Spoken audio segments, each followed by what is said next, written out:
Melinda Emerson is somebody that I have been following for literally years, since I very first launched my business. She is the small biz lady. She's America's #1 small business expert. She's an international expert on small business development, marketing, and social selling. Melinda's also the president of the Quintessence Group, a marketing consulting firm based in Philadelphia, PA, serving Fortune 500 companies to target small business. LinkedIn named her a top voice for 2019 in small business and entrepreneurship, and she's published over 5,000 articles on business on her blog, succeedasYourOwnBoss.com. Her advice is widely read, reaching more than 3 million entrepreneurs each week. She is a former columnist for the New York Times and Entrepreneur. She's the best-selling author of Become Your Own Boss in 12 Months.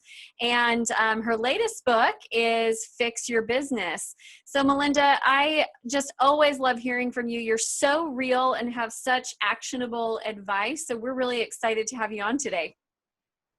Well, I'm so happy to be here. This is an important topic, and it's a tough time for people out here right now. So when you reached out to me and asked me if I could spare a few minutes to help small business owners, you know, my mission is to end small business failure. So I'm all about it. So that's why I'm here. Yes. Well, and your topic is such a critical one because we're talking about how to develop a sales process. And a lot of business owners out there, I truly think, are struggling with sales and feeling like it's a personality flaw. Like it must just be something wrong with me. And it's like, no, you just need a process. So let's talk about what is a sales process so that people can know if they have one or if they don't have one. Well, a sales process is nothing more than a series of predictable either events or activities designed to sell a product or service. Mm-hmm. It's simply that. But here's the thing that's more important. Why do you need a sales process, right? I mean, that's really what we're here to talk about. The reason why you need a sales process, ladies and gentlemen, is because you want to make selling second nature to your business operations. It can't be oh my gosh, where's our next call coming from? No, you have to be intentional about sales, right? When we are intentional about things, we get them done. And that's what we are going to be talking about today. That's why I was so excited when you guys said you wanted me to talk about this. I'm like, oh, I can talk 15 minutes or 5 hours about this. So yeah, absolutely. Yeah. I think it's important. Well, and I think the key that you talked about is it's repeatable, duplicatable, predictable. That's what we want to get to. I'm so over small business owners feeling like their business is out of their control and they just have to kind of hope for the best and pray over it and, you know, work hard. But if you were working hard without a process, it still may not work. Hope is not a strategy. Hope, somebody wrote a book about 10 years ago called Hope is Not a Strategy. And that's very, very true. You know, you at the end of the day, sales is a numbers game. It is about how many calls do you make? How many emails do you send? How many proposals do you prepare? Yeah. And that's going to increase your law of averages or what's going to come back to you. And it's really just that simple. But how do you get to the point of doing a proposal for somebody, right? Like where do we start? You start at lead generation. What are you doing to drive leads to you? There's a bunch of different ways you can do that, right? You can cold call people, you know, out of the phone book, or, you know, I guess we don't have phone books anymore, but out of the, you know, you get a list, buy a list, start calling people, right? But your website is your #1 sales tool, right? So your website should be working for you when you're sleeping, right? So there's a bunch of different things you can do on your website. So #1, you could write blogs. You could release blogs. You could produce a podcast. You could do a video blog over on YouTube, right? Or you could be on Instagram, doing content, doing lives on Instagram, driving traffic back to your website. But at the end of the day, when they get to your website, what's going to happen? Is something going to pop up and ask them to do something? You have to give people calls to action when they get to your website. What do you want them to do? You want them to sign up for a newsletter? Do you want them to sign up for a free quote? Do you want them to sign up for a free gift? Whatever. Do you have an irresistible free offer for them? You should have at least 2 to 3 ways to capture people's email addresses when they get to your site. because that is your liquid gold. Like your website is everything. It's like, it's your welcome mat. So it's like, is your website ready for company? Do all the links work well on your website? Do you have email connected to the back end of your website to capture people's email addresses? All of these things are really important. So I want you to think about lead gen this way. I'm showing you a little triangle, right? So the top of your triangle is your website. And this corner over here of your website is social media, right? So once you're developing all this little content and stuff, you're out here doing social media. What is the point of social media, ladies and gentlemen? To drive traffic back to your website, right? Because we need a lead. Social media is great. I got 300,000 followers on Twitter. Okay, that's great. But if I don't have people's contact information, I can't sell them anything, which is why driving them back to my website, getting them on my email list is where the gold is. If you have an email list, you got a license to sell.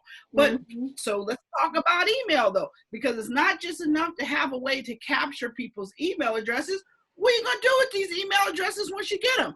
Exactly. Don't just let them sit there. Too many people get them and then do nothing with them, or they email them once a month. And after 90 days, if you've got somebody's email address and you haven't talked to them, womp, womp. That's like a tree falling in the woods. So you want to use your email list to then start nurturing the relationship. So how do you do that? You develop email sequences, right? I heard you earlier talk about Infusionsoft. Well, I'm an Infusionsoft Keep girl too, have been for the last 8 years. Yeah. And so you got to develop sequences to help people first get to know you. Do not try to sell something to somebody that doesn't know you, right? So you want to send them 2 or 3 emails to like kind of warm them up. Give them some free gifts, give them some ebooks, some free content, a little video series, whatever, right? And then by that 4th email, you can say, oh, by the way, if you're trying to do this, this resource might help you. Let it go. And then maybe a day or 2 goes by, they didn't click on that, they didn't bite on that. Send them a note. Hey, I noticed you didn't take advantage of this great opportunity I gave you the other day. I just want to remind you that it's available only for a short time. You want to take advantage, right? So you want to kind of create a little bit of scarcity, right? That's what they call it. And then, you know, another day or 2, send another email. Hey, you know what? I saw that you took advantage of this opportunity, and I just want to let you know on page 4 of that thing that you just bought, let me tell you the gem that's waiting for you there, right? So it's like you want to, what am I doing? I'm nurturing the relationship. I'm building rapport. And the other thing you want to do too is when you're thinking about leads and lead magnets, because that's what this stuff really is when you giving away stuff free on your website, you need to give away your best stuff free. Because if you give away for free, please know nobody's ever paying you top dollar to work with you. So you got to give away your good stuff. Like I tell people all the time, everything I know, I give away. You want to know something? I've written 5,000 articles about how to start and grow a successful small business. You know, go Google it on my site. Go to the search bar and put marketing, put finance, put how to hire an accountant, put whatever. I mean, literally, it's there. You want to learn how to sell on Instagram? It's there. But even though it's there, you still need me. It doesn't hurt me to give that stuff away because execution is where people get tripped up all the time. So don't be afraid to give away something awesome because they still need you to execute, right? So you just have to, you would need to get people what they call top of the funnel.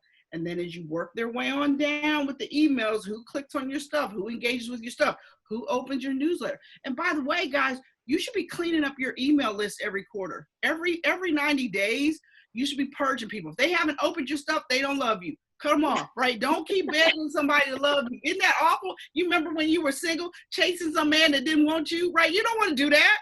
If they don't love you, no problem. Take their no as a no. Keep it moving. Find you some more people that might want to love you, right? You know, you just got to keep your list clean keep your list fresh, you know, but just remember the point of social media is to drive traffic back to your website because you need their contact information.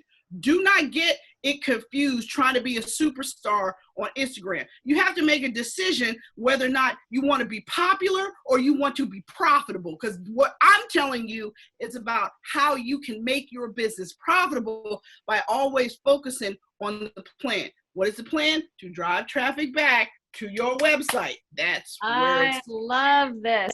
You know, what you said, so many good nuggets in here. And you guys, Melinda's not joking when she says I could talk about this for 15 minutes or I could talk about it for 5 hours. You want the 5-hour version, so make sure you get connected with her. But here's the deal. My pet peeve, it's like nails on a chalkboard for me, is when I ask somebody what they're doing as their marketing and sales strategy and they say, I'm doing social media. I'm like, oh, so really you're not marketing and selling. You have no plan. You're just out there posting a bunch of stuff and you're getting real excited when people like it. And then you're crying in your pillow at night because nobody's buying from you. You have to have, all social media is going to do for you is going to create visibility and it's going to help nurture contacts. It will never sell for you. The sales has to happen through your website, through your processes. Otherwise, you can put out content till the cows come home and you will not have sales. Like, are we clear? And that's 100 cosine, right? Facts is what we're talking about here. The other thing too is, don't forget that once you get them on your email list and nurture them, then you've got to make initial contact. My favorite thing to do is get someone I met on social media on the phone, because magic happens on the phone, right? You will be amazed. Did you know you could hear a smile through the phone? Amy, did you know that? People can hear smiles. People can hear fear too. So you want to make sure when you're making initial contact with a person that you are ready to sell. Your sales mindset is so incredibly important. And you got to realize in this day and age, you got to approach people with empathy, right? And you got to recognize that what you used to charge for things 4 months ago, you're probably not going to get right now, because this is a buyer's market, right? So think of it like you're selling a house. Who's got the leverage? The person selling the house or the person buying? Well, the person buying's got a little bit more leverage right now because we are in a global pandemic, in a recession. But that doesn't mean you can't sell. And that doesn't mean you can't make it a fair deal for you. You just have to make sure you know what the lowest bottom price you can sell it for and still make money. Because if it's not making profit, it don't make no sense. You understand? So you got to make sure that you're not working at a deficit. You need to make sure that your sales are generating profit. But once you make that initial contact with the potential customer, then you start going into what I call needs analysis. What do they need? What are their careabouts? What is keeping them up at night? That's what you want to know, because you want to figure out if what it is you sell will fit and solve their need. Because guess what, guys? If it doesn't, you want to build the relationship and keep your integrity. If you know that what you're selling isn't going to solve their problem after you do needs analysis, build the relationship and walk away. Maybe even make a referral for another product or another service that could help them. Do not ever lose your integrity in a sales process, selling somebody something they don't need. You know, and I see it happen all the time. These people get on stuff and, you know, I've heard of business coaches signing people up for 2-year agreements. You know, you should not have no damn coach 2 years. You should be able to get your problem solved, be focused, and get out. You just need to look at how you're selling things to people. And then once you understand your customer's needs, the next thing you've got to do is remove objections. You got to remove your objections. So once you get them to remove their objections, get that proposal in there. And then once you make the sale, it's really important that you understand all the payment terms, how you're going to get paid, how the money's going to come to you. And then don't forget the follow-up after the sale, because repeat business is the name of the game. Anybody will buy something from you once. You want them to buy it from you over and over and over again. So follow-up after the sale is key. Love it. Oh, so much good stuff. And Melinda, everyone is digging you in the chat. So 15 minutes always goes by way too fast with you, and I love your energy. So how can our listeners get connected with you and be a part of what you've got going on? Well, first of all, I am the small biz lady everywhere. The only place that uses my real name, Melinda Emerson, is on LinkedIn. So go over there and connect with me. I do have a free offer. If you go over to my website, succeedasyournboss.com/recession, I've got an ebook called How to Recession Proof Your Small Business, and I'm giving it away free. So if you go over to my website, succeedasyournboss.com, it'll pop up on the main page. If you don't want to do that, just hit /recession. You'll get to it and you'll get what I got to give you. And just remember, sales is important. Focus on it with intention. That's all I got. Yes. Intention and integrity. And I love that you always bring both of those to the table with everything you do. So we're going to go ahead and drop that link into the chat, and everybody should go on over there. But Melinda, thank you so much for being with us today. We really appreciate your time. You're welcome, baby. Mwah. Awesome. See you later, babe. See ya.